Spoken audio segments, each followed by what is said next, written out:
they're saying they're from Portland, but they're running IP royal proxy. And if you think you're going to walk into a board and say, your risk on a scale of 1 to 10 is a 10, give me $5 million. Managers manage things. Leaders lead people. The amount of east-west traffic that's traveling laterally with your corporate network has increased. So they go to tier 3 or tier 2, tier 1, or 0.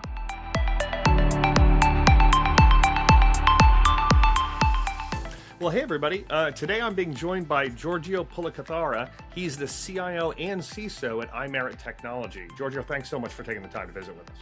Thank you. Thank you for having me. It's it's been a tremendous journey that you've been on professionally, from like doing network administration to army to leading things. But one of the things I'm most interested in as we get started here is you're one of the only guests that we've had on sort of unique in the sense that you wear both a CIO and a CISO hat, and at a company that where data and data privacy is kind of a key thing. So I'm super curious. How do you think about wearing both those hats? It's almost like there's two wolves inside you and they're at war. How do you think about this? How does that make your job either more interesting or more challenging? So I've actually, in the past, held the belief that it would be a conflict of interest to be a CIO and CISO, because being a CIO, you're managing to the ROI, right? Return on investment. As a CISO, you're managing to the risk. But coming in as a CISO, I came into iMerit and there was an infrastructure aspect to this role. And I said, look, if I'm going to be an infrastructure person, it makes more sense for me to be a CIO. And I said, I can use the CIO's budget to actually put controls in place and better monitor the network. And I've got the experience to go do it, right? I got 35 years experience, network administration, doing desktop support, doing SQL Server management, running various sites for AIG, for Rollback to Canada. So it wasn't like it was a foreign concept. I've done service management. I've done infrastructure. So it sort of made sense for me and made sense for the company. iMerit is a startup, and it takes a lot of care to make sure you can balance those two priorities: manage to the ROI and manage to the risk. Given the fact that you've had such sort of varied experience and you've come to this position, I look back, I too am, I have a little bit of gray hair, and I think to myself, like, what if you had to give your young self, like your first or second job, you're giving your young self some advice about, like, hey, these are some non-obvious things that you want to pay attention to, or you really want to like learn if you want to get to the position of I'm a CISO and a CIO. Like, what are the one or two things where you're like, hey, don't scrimp on this, like really invest here? It's funny you asked that, because I was actually talking to a gentleman sitting next to me at this North Texas event, and his son was there. He brought his 18-year-old son for the North Texas Information System Security Association event, ISSA, well, NTX IFFA. And he was getting a chance to explore IT, technology, and security, right? So he was asking, what should I focus on? And I told him, start getting the fundamentals down. 5 years in network and running how the IT technology runs, right? The OSI model, right? Basically from application all the way down to the physical layer, right? And understanding how data flows across your network. It's very important to understand that we can protect the data, right? People ask me, what's my role as a CISO? I tell them, yeah, it's to manage it to the risk, but really it's all for protecting data security and privacy. You want to protect data security and get how the data flows across your network, right? Data at rest, data in transit. So if I was going to tell my younger self, I would tell him, it's good that you can solve the Rubik's Cube, right? I was always a problem solver at an early age. What I could not do was connect IT and security in my mind. because I could not phantom the thought that somebody would want to actually take an application down and take the network down. Because why would you do that? It's a work of art. It's beautiful, right? And I quickly realized there are people that want to go take it down. So I started down the path of just learning more about technology, SQL Server, Exchange Server, documentation, procedures for bringing something out, spare parts or spare machine in case something goes down. Reliability became an issue, and availability broke, right? And then I didn't really get much into encryption until I realized that sometimes admins like to go look at people, and that's when I realized we need to kind of watch and see what that's happening there. But I got more into the space, and I would tell myself, get a couple of good mentors, right? Understand identity and access management, understand single sign-on, understand secret information event management systems, understand what is malware, what is ransomware, how does it propagate, how do you detect something happening? So people always tell me, "Hey, our network is fine." I go, "Are you monitoring it?" No. I say, "Well, if you're monitoring your network, you could tell the malware propagation happening or ransomware propagation happening. How do I know? Because the amount of east-west traffic that's traveling laterally within your corporate network has increased. That could be ransomware propagation, right? But you won't know unless you're monitoring for network performance or observability to see what's happening there, Well, right? and you wouldn't know in that case, just to dovetail off what you're saying, if you didn't have the fundamentals, right? So if you didn't actually have the framework to put that in, because this is one of the things. I mean, honestly, I'm a little worried about, and I think that like AI has a tremendous amount of promise. So I'm not an AI doomsayer, but I will say one of the things I'm a little worried about is the pace of change is sometimes so much that when I'm talking to new people that are coming out of school or something like this, and I'm like, there's some fundamentals that they may be missing, and like some of those fundamentals are actually, I mean, actually pretty fundamental, you know. So it's kind of a bit of a dynamic. Absolutely. So patching, patch management, understanding how that actually works in a proper environment. How do you deploy the patches? How do you make sure it's tested? You have the latest version. How do you do the vulnerability scans? Right. Understand these things. You want 5 years in IT to go learn that. At the same time, you need to get some good mentors. Okay. Find an area where you think you're not good at and find somebody who is and ask them. I'll tell you, I failed a lot in my younger year, and I would get very like apprehensive. Are they going to say no? And I wouldn't ask them. Right. Uh, I had some good mentors who explained to me, you got to go and ask people for help. And if they say no, it's okay. Go find somebody else. Right. And I was very fortunate that one of my first managers took me under their wing and taught me concepts. For example, I knew the term domain. I didn't really understand it. And then my manager asked me, George, do you know what a domain is? I said, I know the term. Our domain is AIGDBG. And he said, that's still what I'm asking. He said, a domain is a logical grouping of computers used to share resources. As soon as he said it, I'm like, so simple, right? So he helped explain these concepts, and I realized that's a lot I could learn. And I learned a lot in those 4 years. His name is Steve Shepard, and he won't mind mentioning his name. He's actually a principal escalation engineer at Microsoft, one of the smartest men I know. I still stay in touch with him. I talk to him every day. We're good friends. But I picked up other mentors along the way to help me with various things. Learning to read the room. If I'm a director, how do you read the room? Who's going to grab your budget, right? So most people can make their way up to senior IT manager or senior manager, as they call it, right? But then the director is typically like a lead underneath a CISO, right?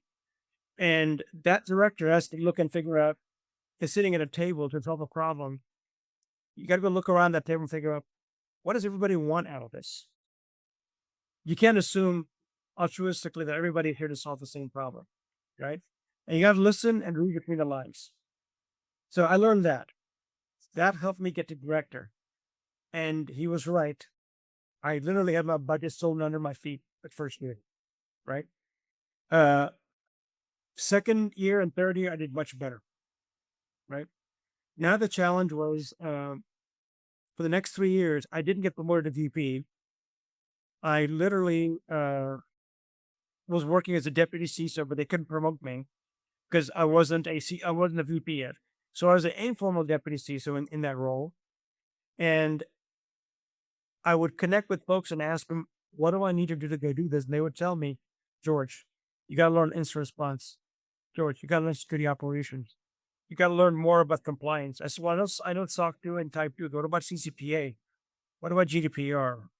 AI wasn't a thing just yet. But automation was, right? And it was very important for me to start learning. Now, a doctor or a lawyer, they go to medical school, they go to law school. Our body of law doesn't really change much. We add a few laws here and there. For the most part, it stays the same. The human body doesn't evolve every year, right? We're not growing 2 more pairs of arms suddenly next year.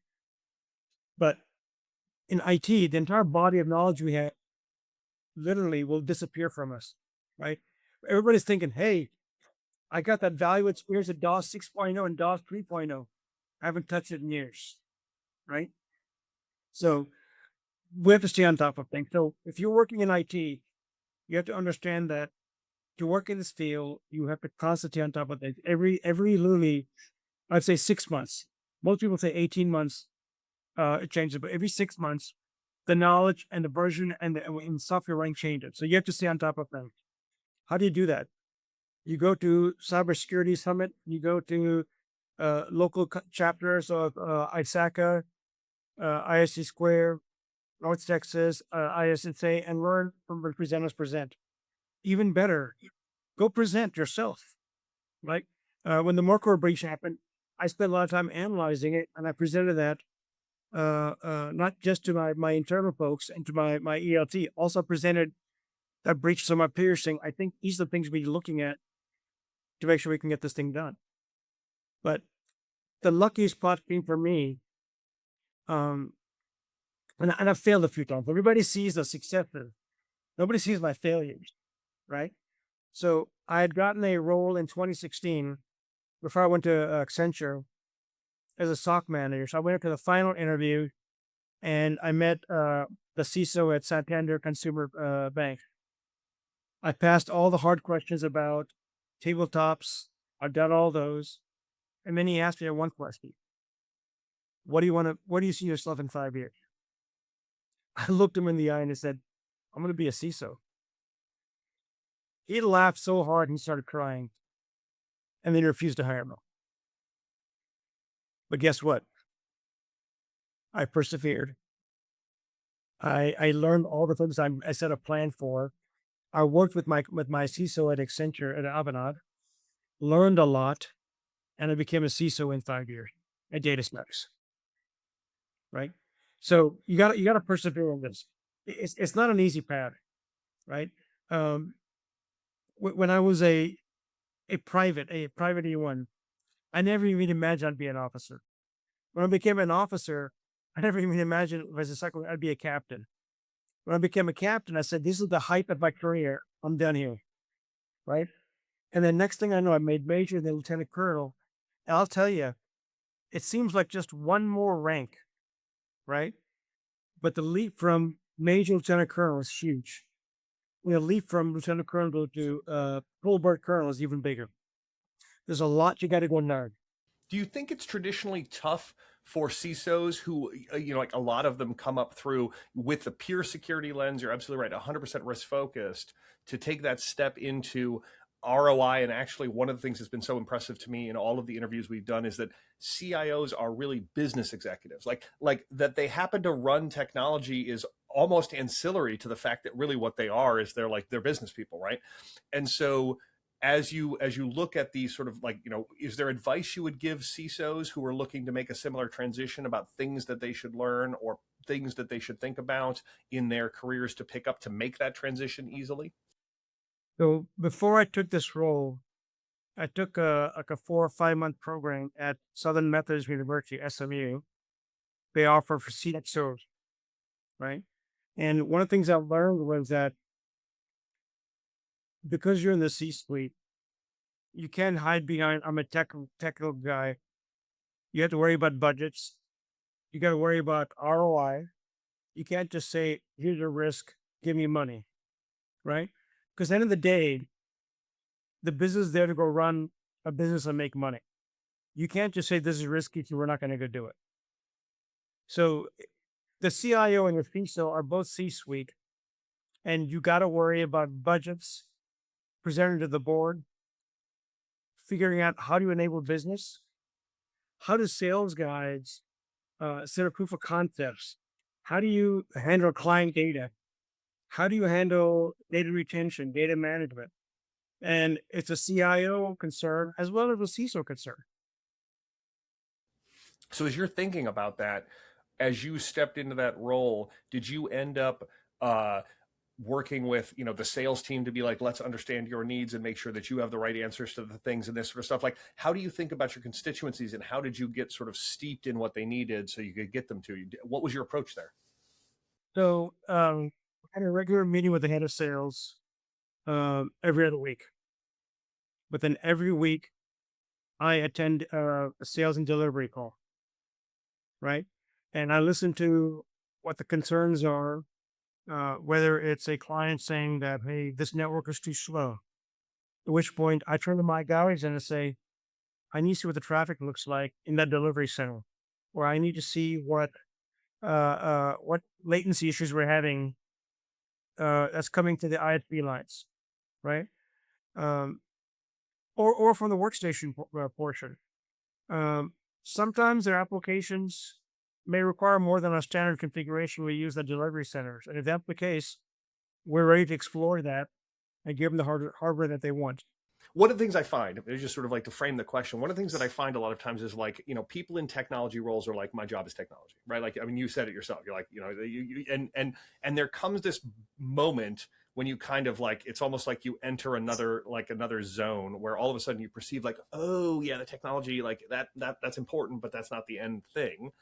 As your folks are exposed to these, if they're attending the sales meeting and they're like hearing this sort of thing, are there like, is there coaching, or are you like, how are you exposing them so they're thinking more business like? Because as I'm an IT leader kind of coming up, I want to get exposure to that sort of thing, but a lot of times it's just clicks and whistles and it's just random requests coming in and stuff like this. So how are you helping your team contextualize that? How are you I actually invited the head of infrastructure, head of governance risk compliance, the head of mobile support to attend the service delivery calls, so they can hear firsthand what's being discussed. Right? I invite them to client calls.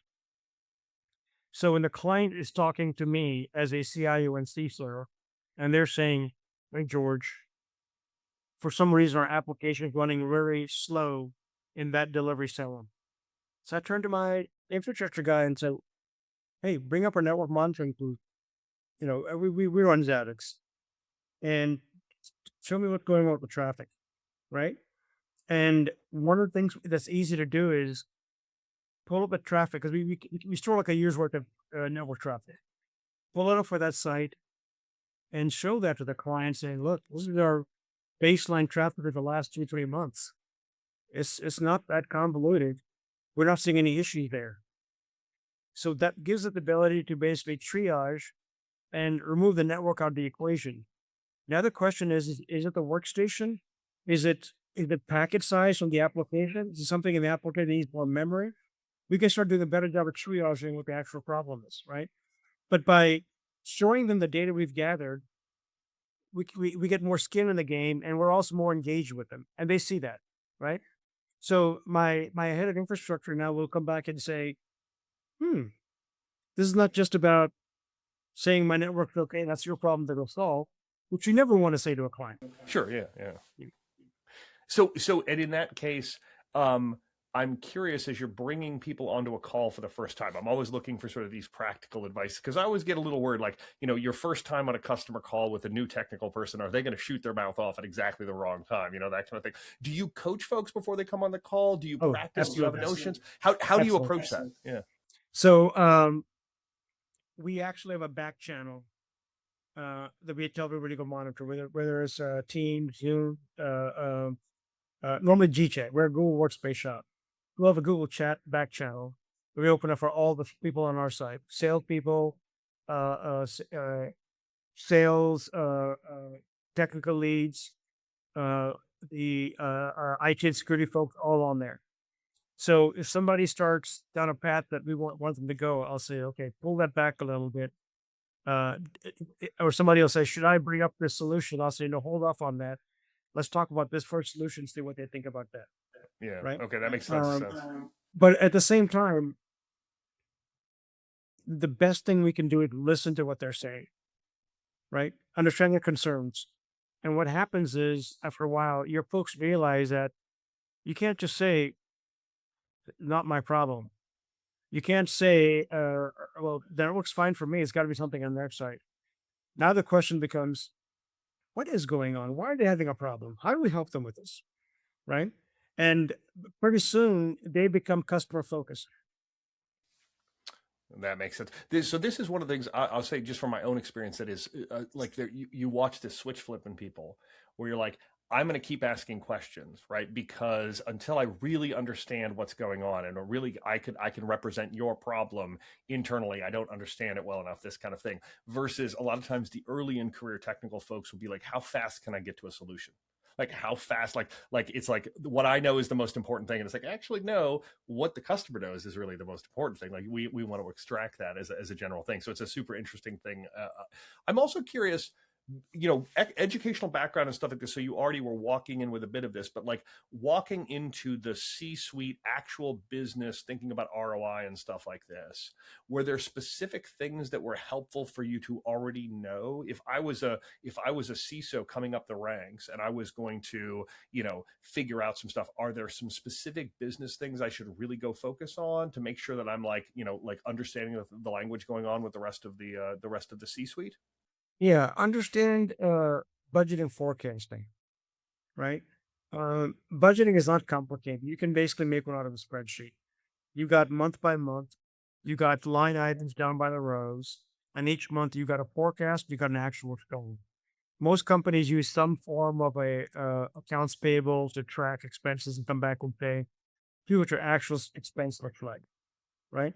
Now, in the security world and in the IT world, you try to plan and forecast what you're going to go do. But for example, at iMerit, we stood up 5 additional delivery centers last year. That was an unplanned expense because the growth was so rapid. We had to get that going, right? So you could come back and argue, George, you're overspent. But I can come back and say it's assets and liabilities, right? Yeah, you're looking at the liability of a spend, but then look at the assets we gave you on this side, right? So it's good for IT and security folks to understand budgeting, forecasting, cash flows, how things are expensed, what goes against your budget. It's very interesting in some cases, right? Um, and what I've also learned is that budgeting, like I managed budgets for years at AIG, World Bank of Canada, Microsoft, but like at iMerit, it's a little bit different, right? So every month they pull a new report and they come to you, but I got all my stuff organized in the previous one, so I got to reorganize it and look at it, but it comes out a certain way. So I have a couple extra people helping me watch it and make sure that we understand what's going on. But at iMerit, anything technology wise comes out of our IAS budget, right? So it's good and it's bad. But let's say somebody decided that they want to buy an unauthorized SaaS solution. It comes out of my budget because they expense it on their expense card and comes out of mine. So I reach out to the person and say, hey, you can't do that. Do you need to work with me and make sure it's a reasonable expense? Right. We used to like a lot of my careers in cybersecurity. We used to tell people all the time particularly when cloud and like shadow IT was becoming a really, really big thing. We used to tell everybody the way to figure out what you're actually running is just go get finance to tell you what you're spending because no one is paying for it themselves, right? And the amount of stuff you discover in that sort of thing. I'm curious, flipping that around for a second. I also find that oftentimes CISOs struggle to explore the topic of risk for real with executive teams, right? They have a tendency to show up and be like, nation state actors, APT or whatever, and like, you're a CEO or whatever. You're just sitting there being like, okay, what the hell, right? Like, help me with like how you've done that in your career. How have you managed? Because now you wear both hats, so you've got this broad exposure. What do you do? How do you talk to the board and the C-suite about risk? I will normally have the sales and business people come to me and saying, George, we want to get this deal to go through. Just protect them, but don't scare them. Mm-hmm. I'm like, okay, fine. But at the same time, when an incident happens, we have an incident response plan. We deal with it. I protect terms from tier 0, which is identity provider, MFA, uh, um, uh, as well as things like let's just leave it back a few years ago. MFA and identity provider. Tier 1 is the production environment, right? Cloud environments, cloud production, data processing, where S3 buckets our clients' data is stored. Also looking at things like MongoDB, making sure the CI/CD pipeline to make sure all that is protected, right? And then tier 3 is basically business applications, Workday, Office 365, ERP solutions, things like that. But finance, accounts payable stuff, Avanti, ServiceNow, all of the applications that may have a vulnerability, right? Adobe, for God's sakes. So when I think about how to go protect it, I monitor for that, and if a risk happens, I quickly respond to it, and I get it resolved. But then during the board reporting, I come back and say, look, we've seen a rise in North Korean threat actors raising their ugly head, right? And we saw 13 detections a week when an AI company came on to do work with us, right? And working with the AI company, we implemented controls through identity verification, because most human resource departments aren't ready to go detect the North Korean threat actor running our IP oil proxy and face swapper.ai, right? They just looking to go, do you have a Yeah, driver's hold up license? your idea. Yeah. Yeah, right? And they're saying they're from Portland, but they're running IP oil proxy, and there's never a real good reason to run it. So when you see that, you're like, hey, turn that off and let's talk. They disappear, right? So when those risks comes up, I point that to them saying, we need to be very careful here. And sorry, just as you're thinking about those things, because it seems like oftentimes when we're thinking about investments, right? So like, this is the perennial complaint from CISOs in particular is like, I can never get the budget for the thing that's going to save us, whatever it happens to be, right? It's And always one the of case. yeah, making the business case around like, okay, well, the risk to the business of this class of issue is this. And translating some of these unresolved or like the things haven't happened yet, but if they did, this is how much it would cost. Do you have a model you use for that? Have you sort of trained the board to think in a particular way about those sorts of risks? So when you show up and say, we need $300,000 to buy technology X or whatever, they have a way of thinking about that? Or how do you have that conversation? It's been my experience that it's very hard to go to the board a second time to the well, right? So during the forecasting process, you would come back and ask for money. You don't go back and ask for money when your risk pops up. You don't also have a slush fund. That doesn't work either. What you do have to do is brief on the top risks for the board, right? What are the current storms, and what are we doing about that? Now, if there's a way to do it efficiently without spending money, by all means, do it, right? And then at the same time, this is where the client conversations come in. You tell the client, hey, we're seeing an increase in North Korean threat actors, right? And we want to partner with them and make sure nothing comes in there. And then they'll make some recommendations for tools they want to see us have. And I take that to the CEO or to the board, and then they decide what they want to happen. We partner very closely with CIO, with our board, and with the client to make sure the right things happen. Gotcha. Okay. That makes a much tighter linkage than most places have, right? Because most of the time it's like, I've got a team of people in a operations center or something making recommendations about buy this, do this sort of thing. Right. And like, then you've got to show up and you're like, well, that adds up to $1.7 million and I I can't point at a single ROI thing on that. So yeah, it makes it. ROI is critical in those areas. ROI is very critical, but and risk is critical. But if you think you're going to walk with a board and say your risk on a scale of 1 to 10 is a 10, give me $5 million, that's probably not going to happen. What you do need to say is that these 3 deals are our largest we've had in the last year, and they're seeing a risk of increased North Korean threat actors. To protect that revenue stream, we need to take some appropriate steps. Now, if the deal is 10 million, you can ask for 20 million, right? But you can ask for maybe 1 million. And again, maybe the finance guy is like, yeah, I'm not even going to spend 10% of my revenue coming into that. So you got to talk to the CFO and figure out what can happen now, right? And he's probably going to ask you again different options. He's going to ask you, well, what's the free version? What is the cheap version?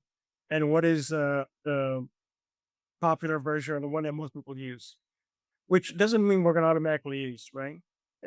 Getting like everybody loves CrowdStrike or Scopus, or Defender ATP, right? It works on that tier 4 endpoints. It does a great job. But most attackers know that endpoints are protected, so they go to tier 3 or tier 2, tier 1, or 0. Yep. Yeah. Right. Well, that makes sense. Yeah. I want to pivot perhaps like abruptly, but I'm kind of interested in this. So a good amount of your background is actually in the Army, a tremendous career there that's ongoing. And I'm super curious, leadership in the Army, it seems like I'm thank you.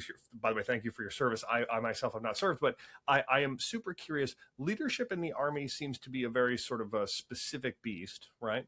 Yes. How does that translate to sort of leadership in sort of the corporate world? What lessons have you brought across?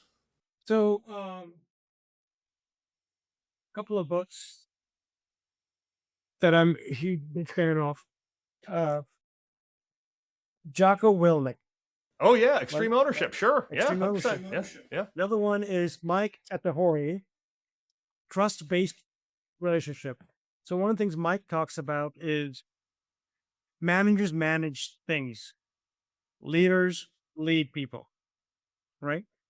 So in a combat situation, if rockets are falling around me, I'm going to say, get to the bunker, right? Safety is this way.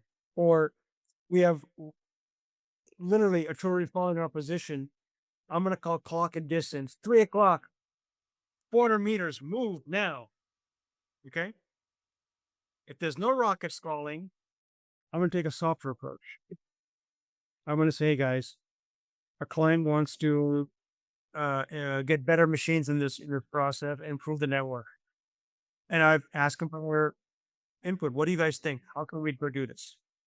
Right now, one thing that both these books talk about is a concept called servant leadership. So in the military, we're just servant leaders. We wear that rank, but we serve our people. We work for our people, right? I work for that sergeant major. I work for those battalion commanders to make sure that they go what they need to go do their jobs, right? Now, in the movies, you see people yelling and barking and all that, and I'm not saying that doesn't happen, but it doesn't happen all the time, right? There's a place and time for it, but at the same time, the majority of it is task and purpose. What that means is I come back and say, this is a task we need to go get completed. And here's why. For example, we have to take that hill to protect the axis of advance of the main division party, right? That's task and purpose. We're going to conduct a delay to delay the enemy so they can get to the villagers or be evacuated to safety, right? When you think about that, and so the servant leadership thing resonates. And one of the things that I do think is interesting, and like the extreme ownership is one of the books that a couple of companies ago, there's always at certain companies, there's like, it's the books that they sort of like, so extreme ownership was one of the books that we relied on quite heavily for sort of how do you think about both, esprit de corps, so the idea of like just how do we feel about how do we do things, and also just sort of like a sort of a cadence. One of the things that's interesting to me is that the idea, and Jocko talks about it in his book, and there's a couple of other books that have come out from special operations operator types. One of the things that typify those books is the idea that these leaders are able to draw out of their people much more than they push in. So that is to say, like, we set up, so this exact point about like, I set up a problem statement and I'm like, and now what ideas do we have, right? Or, hey, at the end of the mission, we want to debrief. I'm curious, as you're coming into a new organization, right? Because if you're coming into a military unit where that's been done for 100 years, that's a little bit easier to set up. But if you're coming into a new organization, how do you as a leader, how have you gone about setting that kind of a tone up where you're like, hey, I'm not barking orders, I'm trying to pull from you, help me with this? Like, how do you do that? So when I first came into iMerit, everybody's afraid to speak. I think it's part of the Indian culture, but also part just a little bit of timidness, right? Um, People say the same thing. He's a colonel. He's going to yell at us. I try not to yell unless I really need to yell, but most times I don't need to yell. What I do instead is I give them a tool so that everybody's a problem solver. And that tool was taught for me when I was a battalion XO with a command sergeant major of the battalion, Sergeant Major Georgeo X. And that tool is PFC Romeo. Problem, statement, right? Uh, Facts, considerations, recommendations. Now, the problem statement, you have to be able to articulate the problem. You have to know what the problem is, define the problem, right? What problem are you trying to be able to solve, right? Facts. What is actually happening? I've constantly people come back and say, your network is slow, George. I go, based on what? Well, that's what it looks like. But let's go actually identify, look at the traffic and see what's happening, right?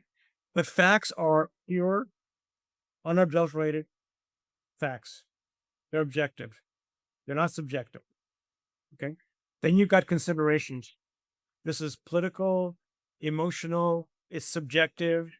If you go do this, somebody's going to take it the wrong way, right? It goes against maybe a client is Microsoft focused on the technology stack, or the client's focused on a Google technology stack, right? And we're trying to propose a solution. We have to take that into consideration, right? And then finally, recommendations. So anything at my level, I go get solved. I don't wait for the CEO to come tell me what they're going to do. I go get it done. Anything above my level where I need to get the CEO's approval, I come with recommendations. I tell that to my team members as well. Anything at your level, go get it done.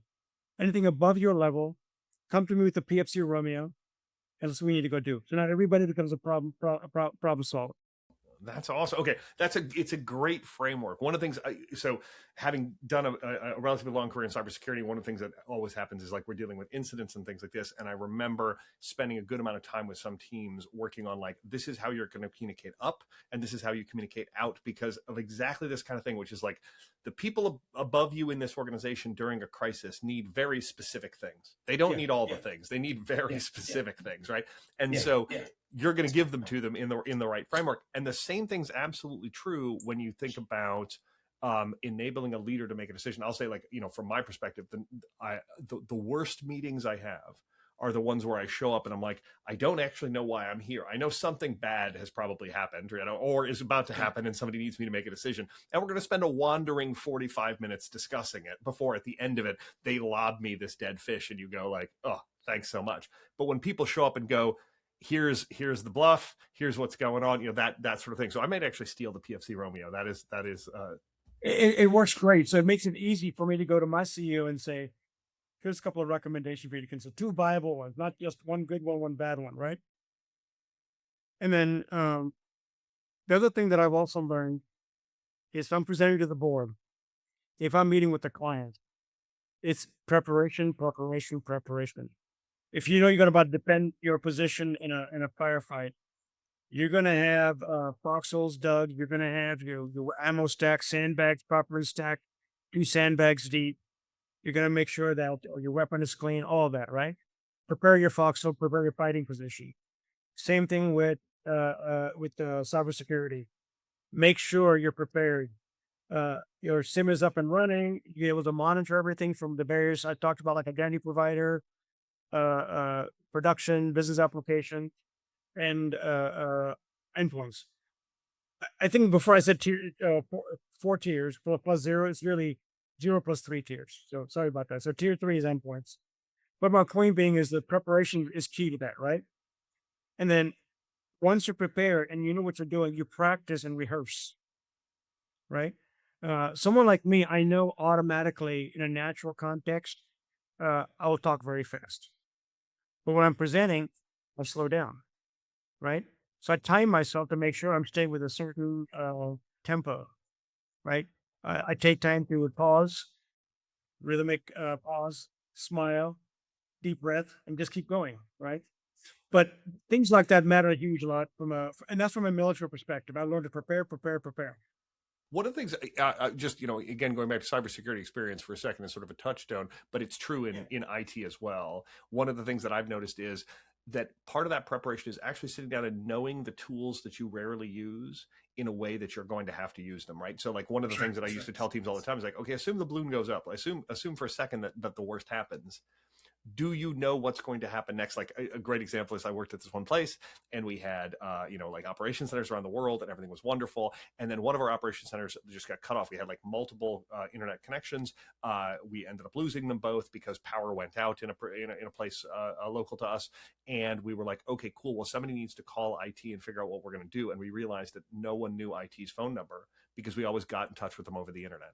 Right. And so like it was one of those, like we didn't actually think about it. So from then on, we printed out IT's phone number and put it on the wall on a piece of paper, like old school analog. Cause it's like, yeah, when you need it, you're going to need it, kind of a thing. So if you have a security incident response plan, you got it written down. I actually have my plan written down and I normally keep a printed copy at my desk in case I get locked out of my network or if ransomware hits, they will lock every network if they can, right? So what you need is the ability to be able to regain control of your network again. What this means is your team members have to know how do we contact each other in the case that happens. So everybody's phone numbers, alternate email address, getting a Google chat going or whatever, throw the log and talk to each other, right? But it's more than that. You're going to have a cyber insurance carrier that you have to contact, right? At the same time, you also need, for example, if you're locked out in your cloud, Azure Active Directory, you've got to call Microsoft. Do you have an agreement in place? What's the number? What's the account number? Who's your contact person in case something bad happens, right? Have it all written down, ready to go, right? Preparation, preparation, preparation.